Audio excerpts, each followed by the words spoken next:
Je vous en prie, chers collègues. Merci Madame la Présidente. Alors que les Turcs étaient aux portes de Constantinople, les Byzantins débattaient du sexe des anges. Ce soir, alors que la France craque de partout, que l'hôpital est exsangue, que les collectivités locales sont à l'os, nous allons débattre de quel impôt les socialistes voudraient créer à nouveau.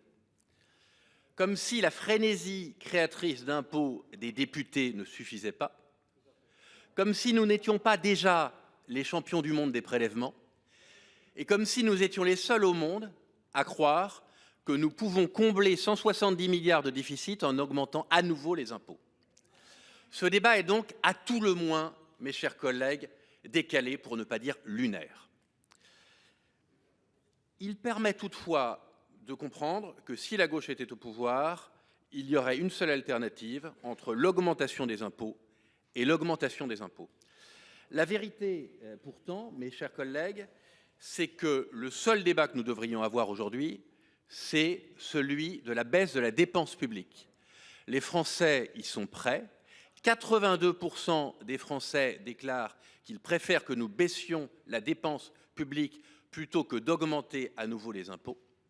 Et donc ma question est extrêmement simple, Monsieur le Ministre, et vous nous y avez invité d'ailleurs, vous avez dit que vous pourriez préciser, et je vous demande de préciser quelle est la dépense publique que vous proposez, que le gouvernement proposera de baisser, afin de baisser justement parallèlement les impôts sur le travail qui sont trop élevés et les impôts sur le capital dont vous avez vous-même précisé qu'ils sont les plus élevés du monde, afin enfin de rendre leur argent aux Français. Je vous remercie.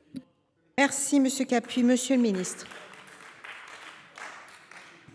Merci Madame la Présidente. Monsieur le Sénateur, je partage votre constat. Et d'ailleurs, vous l'avez dit, je l'ai en partie anticipé dans ma déclaration. Vous avez raison, c'est la question de la dépense publique qui devrait être au cœur de nos débats. Dans la loi de finances initiale, le gouvernement a proposé un effort inédit sur les dépenses de l'État.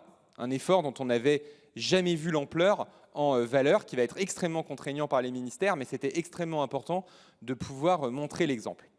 Quand on regarde aussi ce qui s'est passé depuis 25 à 30 ans, quand on regarde les postes pour lesquels la dépense publique augmente, les deux principaux postes de dépenses qui augmentent considérablement, c'est les dépenses de retraite d'une part, c'est les dépenses de maladie de l'autre.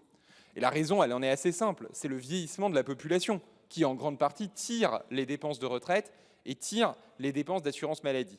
Mais si on veut rester sur une trajectoire maîtrisée, il faut effectivement pouvoir s'attaquer à des dépenses moins prioritaires. En matière d'assurance maladie, les débats lors du projet de loi de financement de sécurité sociale, depuis la question de la prévention jusqu'à la lutte contre la fraude, doivent permettre de concentrer les moyens en matière d'assurance maladie dont on en a besoin, c'est-à-dire dans la modernisation de l'hôpital, dans la présence médicale sur le terrain, dans le développement des infirmières en pratique avancée, etc. Mais de réduire aussi un certain nombre d'autres dépenses médicales. Il y en a qui font débat, mais je crois que ce sont des débats utiles à avoir. Et puis sur la question des retraites, nous avons eu ce débat depuis de nombreuses années.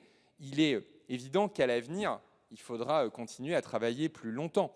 Et la raison pour laquelle cette réforme a été suspendue, en tout cas pour laquelle sa suspension est engagée, c'est évidemment qu'il n'y a pas aujourd'hui au Parlement de consensus politique, mais j'ai l'espoir que la conférence qui a été lancée ce matin avec les partenaires sociaux permettra, notamment pour la prochaine élection présidentielle, de dégager des grands scénarios sur lesquels les Français auront à se prononcer. Merci beaucoup.